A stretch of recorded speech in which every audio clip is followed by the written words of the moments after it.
국민 여러분, 안녕하십니까? 여기는 대한민국 대표 정치 전문 플랫폼 한국정치TV입니다. 지난달 중순부터 국민의힘은 제21대 대통령 선거에 출마할 후보를 선출하기 위한 후보 경선에 들어갔습니다. 그러면서 이슈로 등장한 것이 바로 단일화입니다. 그런데 이제 와서 보니 이 단일화란 국민의힘 후보 경선에서 선출된 대선 후보와 당밖의 인사인 한덕수 대통령 권한대행 중 한 사람이 국민의힘의 최종 대선 후보로 출마를 해야 한다는 말이었더군요. 사실 대한민국의 공당이라고 하는 국민의힘에서 대선 후보 경선에 들어가면서부터 단일화 얘기가 터져 나온 것은 매우 이례적이고 놀라운 일입니다. 그 이유는 다음과 같습니다.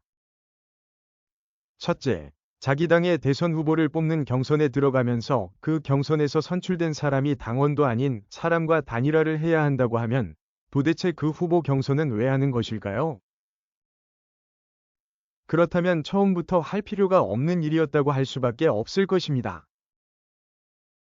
둘째, 이미 선출한 당의 후보를 놓아두고 당의 인물인 한덕수 전 총리와 단일화를 해야 한다는데 한덕수 전 총리는 왜 처음부터 경선에 참여하지 않았는지 일반 유권자들로선 선뜻 납득하기가 어렵습니다. 복잡하게 단일화를 하기보다 한덕수 전 총리가 국민의힘에 입당을 하고 경선에 참가를 했다면 굳이 단일화 운운할 필요가 없었을 것입니다. 하지만 이렇게 우왕좌왕하는 사이에 단일화를 처음 꺼낸 사람들은 조금씩 말을 부풀리고 키워가면서 단일화를 기정사실처럼 만들어갔습니다.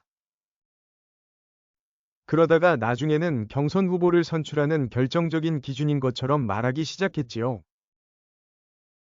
마치 단일화를 하지 않겠다는 후보는 경선 과정에서 모두 아웃을 시키겠다는 식으로 말입니다. 이런 흐름에 휩싸여서 경선 후보들도 하나둘씩 국민의힘 대선 후보로 선출된다면 한덕수 국무총리와 단일화를 하겠다는 말을 하기에 이르렀을 것으로 생각됩니다. 하지만 그렇다고 해도 해결되지 않은 문제가 하나 있습니다. 그것은 무엇이 진짜 단일화냐 하는 것입니다.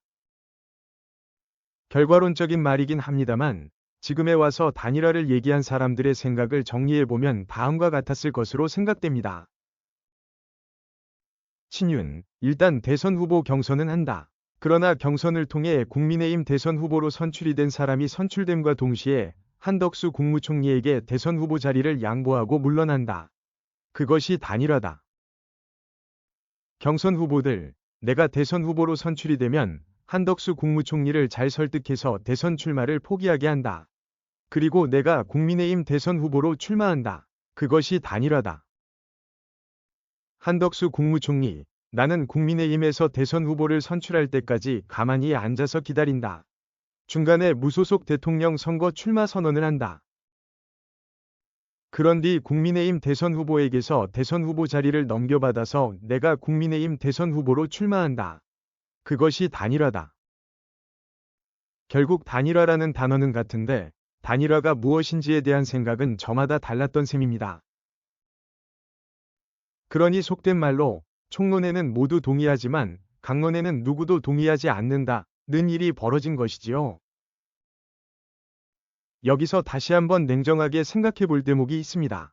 그것은 요즘 국민의힘 지도부나 친윤 쪽 사람들이 말하는 단일화가 정말 단일화냐 하는 것입니다. 김문수 후보로서는 시간을 들이고 돈을 들여서 생고생하며 간신히 대선 후보가 됐는데 이제 와서 얌전히 대선 후보 자리를 양보하고 물러나라? 세상에 그런 요구를 받아들일 사람이 어디에 있을까 싶습니다. 입만 열면 단일화를 외쳐대는 사람들도 자기가 김문수 후보라면 죽으면 죽었지 그렇게는 못하겠다. 그 뒤로 나자빠졌을 것이 거의 틀림없을 것입니다. 그리고 만일 그런 단일화를 이번 대선 후보 경선에 출마했던 모든 후보들에게 강요할 생각이었다면 미리 말을 해줬어야 합니다. 만일 그렇게 했다면 이번 국민의힘 대선 후보 경선에 나올 사람이 몇 명이나 됐을지 궁금합니다. 국민의힘 내부에서 이런 사실을 사전에 알았을 것으로 생각되는 사람들이 보이기는 합니다. 그것은 국민의힘 지도부와 선거관리위원회, 그리고 또 다른 제3위 인물들이겠지요. 따지고 보면 이번 단일화 소동이 일어난 근본 원인은 딱 한 가지입니다. 그것은 국민의힘 지도부와 소속 위원들, 그리고 경선 후보들 간의 놀라울 정도로 낮은 소통 능력과 문해력입니다. 사람들이 서로 소통을 하려면 무엇보다 상대방의 말과 글을 통해서 상대방의 위중을 간파하는 능력이 필요합니다. 이것을 우리는 문해력이라 합니다. 먼저 문해력이 있어야 소통 능력도 높아지는 법입니다. 그런데 이번 단일화 소동을 벌이면서 국민의힘 관계자들은 단일화라는 동일한 단어에 서로 다른 의미를 붙이고 해석했습니다.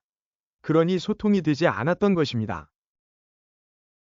그러니 이번 일에 대해 한마디로 논평을 한다면 이런 문장이 되겠습니다. 바보야, 문제는 문해력이야. 시청해주셔서 감사합니다. 한국정치TV는 국내 최초로 탄생한 중립적, 객관적, 과학적, 불편부당한 독립정치 미디어입니다. 여러분의 구독과 알림, 자발적인 후원은 채널의 제작과 운영에 큰 힘이 됩니다.